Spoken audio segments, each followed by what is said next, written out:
that was the day. If Inspector Reed and I were prepared for our meeting at our 10 a.m. meeting at the precinct. There was a robbery at a bank down in Bayshore, and large pursuit. Probably saw it on the news.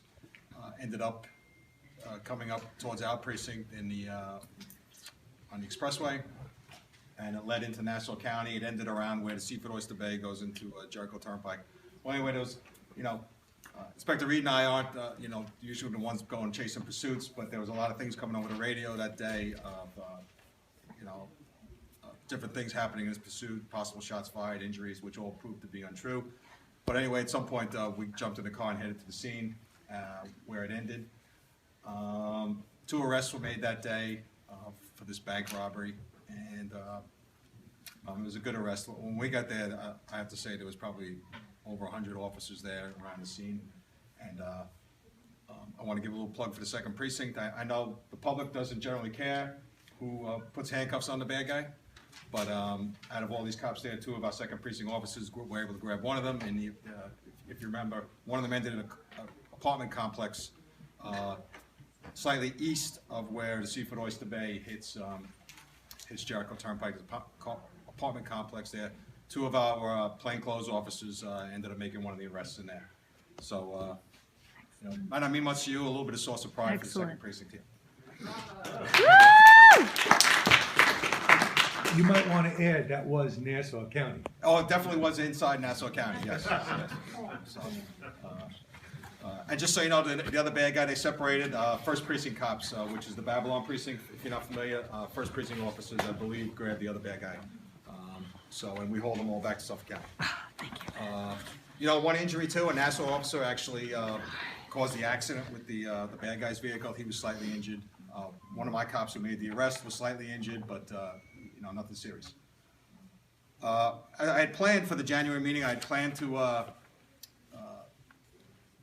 go over some stats for 2015, arrest summonses, calls we handle, stuff like that. So I'll get into that now.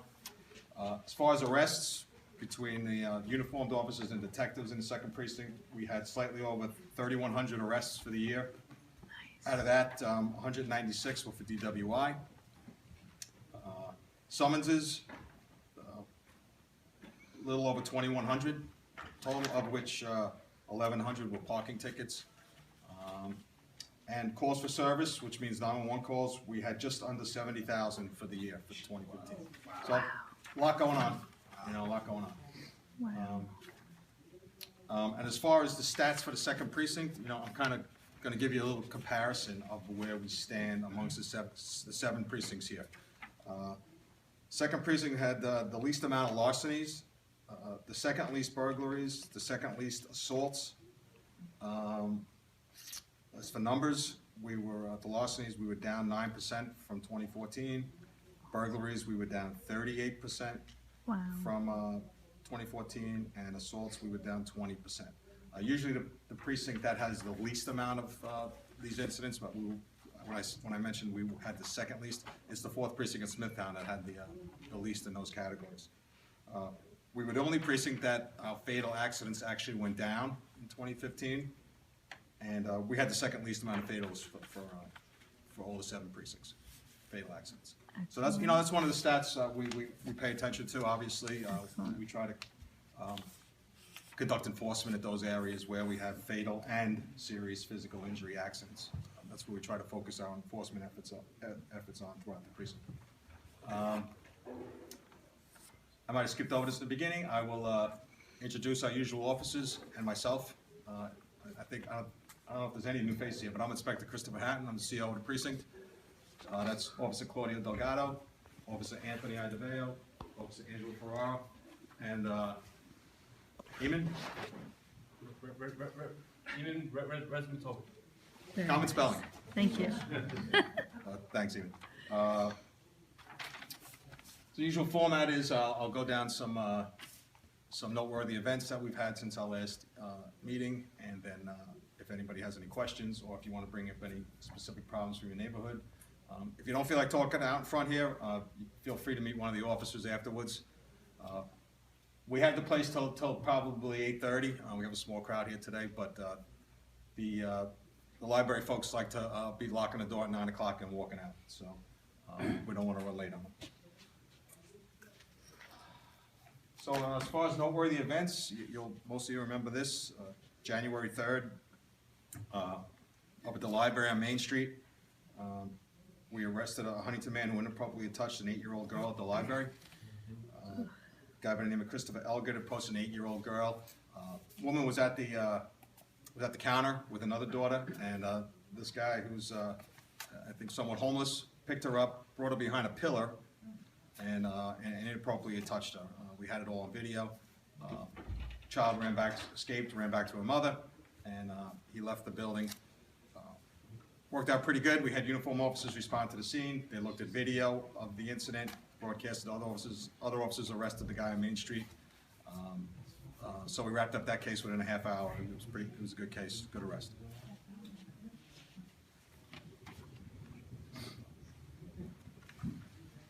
Another noteworthy event, most of you read about, we had the USA gas station on January 11th, about 9:45 p.m., the USA gas station, New York Avenue and Depot Road.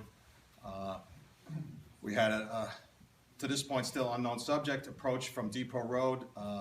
One of the employees is pumping gas, gets it into a gentleman comes up, demands his money. They get into a fight. Punches are exchanged. The victim, who is the gas station attendant, actually grabs he had a gun pointed at him, and he actually grabbed the garbage can cover, was fighting back. I don't necessarily recommend this, because after all is said and done, he ended up getting shot in the leg, and he ended up losing his money. So bad guy fled in, I think East 3rd, eastbound into towards Fairgrounds, but that's very much active investigation at this point. So we'll see where that leads with the detectives in the future. This one wasn't really mine, but it was somewhat newsworthy. Well, I mean mine. It wasn't Second Precinct case. You might remember up on around January 12th up at Combs at State Park. This was investigated by state police. Nassau County woman, 22-year-old Stella Lee. She went missing from a home in Nassau County on January 7th. Her vehicle was recovered at the state park on, I believe, the 9th. And 2 days later, on the 11th, they found her body in the located within the park. Search teams found her. With us, only our aviation unit and K-9 assisted the state police with that. They didn't need specific officers to warn, although we would have if they had requested it. It was deemed non-criminal, so I honestly don't even know they just announced that it's non-criminal, which would lead you to believe either she died naturally or committed suicide. That would be either one of those.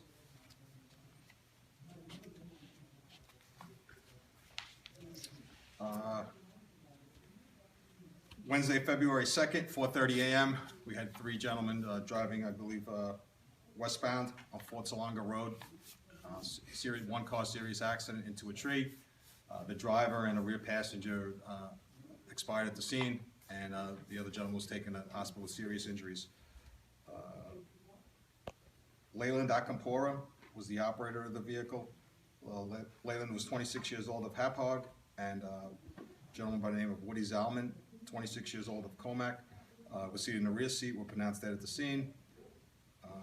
The front seat passenger, a man by the name of Paul Weigart, 26 years old of East Northport, was airlifted to Stony Brook Hospital with serious injuries. And lastly, as far as incidents I have, we just this past weekend, February 7th, down in Melville, on Mary Court in Melville, we had a man by the name of Vincent Denio. Looks like he was pulling into his driveway and suffered some type of medical emergency, ended up hitting a retaining wall on the side of his house.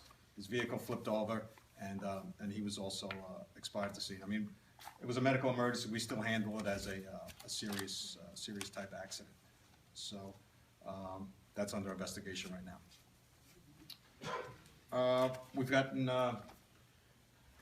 We have a new police commissioner, as you all know, effective today. I've met with him many times. Some people in this room have met with him. He's very energetic. Well, you know, we're looking forward to him. I was glad to see in today's paper, you know, believe it or not, I find things out in the paper too, that he's not gonna run for district attorney in 2017, which is a big deal, because you don't wanna, you know, the guy's taking over, and you don't want him leaving us to run for office. We'd like a little continuity here. So he's made meeting with community groups. He's made what's going on in the police department to be. He wants us to be transparent. That's his goal. So we'll be hearing more from him in the future. I've already heard from him, because I know, in addition to just meeting with him and telling him what's going on in my precinct, he's met with some of the groups around here, and you know, the major topic of discussion was the Five Corners area since January 1st. We've stepped up our patrols in there. We have other projects going on. I have Officer Ferrara there attempting to identify a problem up there. Is as Mr. McGoldrick has brought up, is the ambulance start running at 2 o'clock in the afternoon, and you get you know, people who have are intoxicated to the point where they require medical attention, and they pass out on the sidewalk, and it creates a burden for the ambulance, for the police, for Huntington Hospital. So Officer Ferrara right now is attempting to identify these individuals and at least offer them some type of assistance, you know, some type of intervention. So we'll see where that leads. We think it's only going to be about 10 people to do that with, but we're working on that up there. Officer Delgado does the homeless outreach once a month with the social services. They go around, I try to identify areas where homeless people are living. We try to offer them assistance. You know, the people have to want the assistance, so that's one of our hurdles. We do our best to try to convince people to take the help we're offering. Well, in addition to that, we're going to try to step up our enforcement in the area as far as the quality of life offenses, the drinking in public, the urinating in public, and we're going to go on from there. I know as soon as March 1st hits, April 1st, the weather really warms up. There'll be a lot more people out there. Jim, you have something? Yeah, just to let you know, Inspector, a couple of us from the town met with town officials and Dominic regarding the quality of life issues. So they're supposed to reach out to you. Okay. You're supposed to, you know, sit down and try to work something out. Yeah. But they're aware of what's going on also. Okay. We want the quality of life issues changed. Yeah. And we want different things implemented up there, which is the town's responsibility to help us along and help you along most of all. Because there's a lot of the stuff that you can't do without them empowering you to do. Yeah. All right. Well, thanks. I've met with Dominic many times, phone calls, and we've definitely discussed it. And, But it's been discussed by a few of the community okay. people.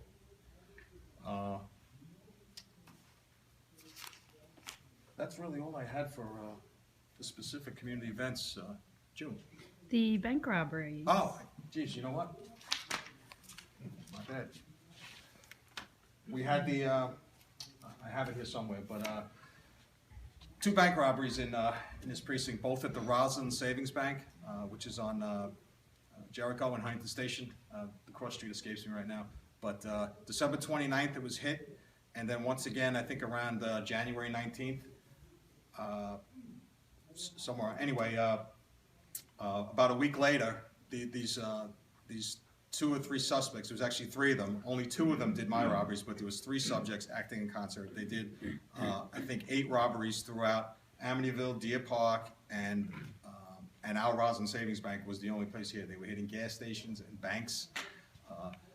Oddly enough, the first place they hit was the December 29th was the Roslyn. About a month later was that Roslyn Savings Bank again, and a week later they were actually trying to hit the Shell gas station on Comac Road, which is on the 4th precinct side of Comac Road, and I believe it was an off-duty police officer followed them, saw the guy leave without any proceeds, saw him pull a gun, left without any proceeds. The officer quietly followed him, calling 911 the whole time, and officers were finally able to make the arrest in Deer Park at the end of it. And subsequently, these guys were charged with all 8 robberies. So the 2 bank robberies at our Roslyn Savings Bank have been cleared, which is good news. And it's 2 males and a female who are, I guess, off to jail now, waiting with what's going to happen with them. Thanks for reminding me of that. You're I have it welcome. here somewhere.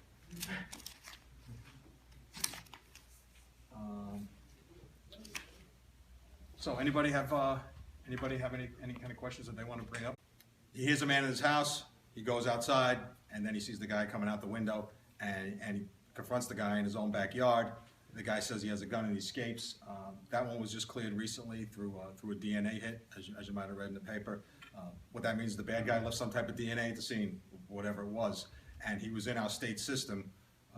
You know, certain bad guys, if you're convicted of certain crimes, be it rapes, robberies, burglaries, you're required to have your DNA on file with New York State. And it's computer accessed, your profile's in the computer. So if we recover DNA from a scene somewhere else, that's how that works.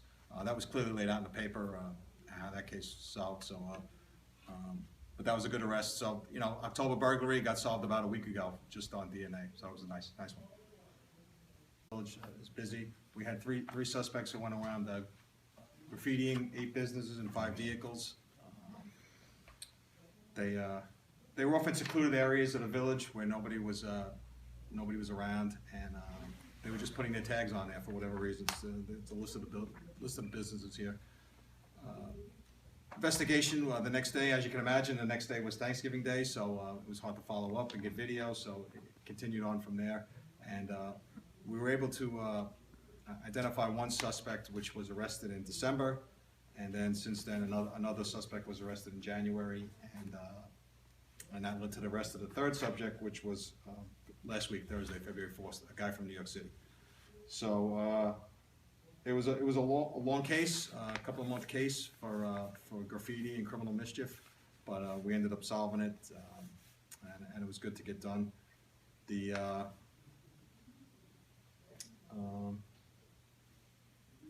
Yeah, so there was plenty of video around the village of watching these guys go around. We actually saw them take their mask off, put their mask on when they were about to do something. Yeah.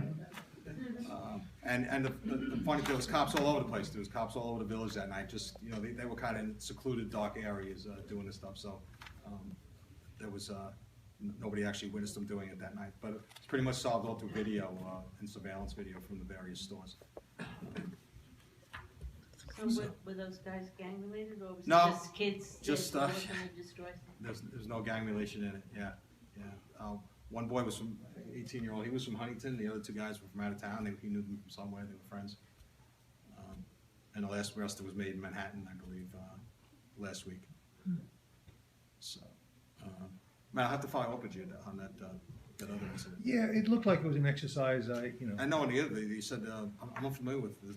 oh, you're talking about the. Yeah, was it like BB guns or something? No, it was gunshot. Yeah, I don't know. I'll definitely, and it was this in January? Yeah. Yeah. Yeah, she's had all the windows replaced since, but, yeah. All right. You guys, nobody, you guys didn't hear about that? No? So?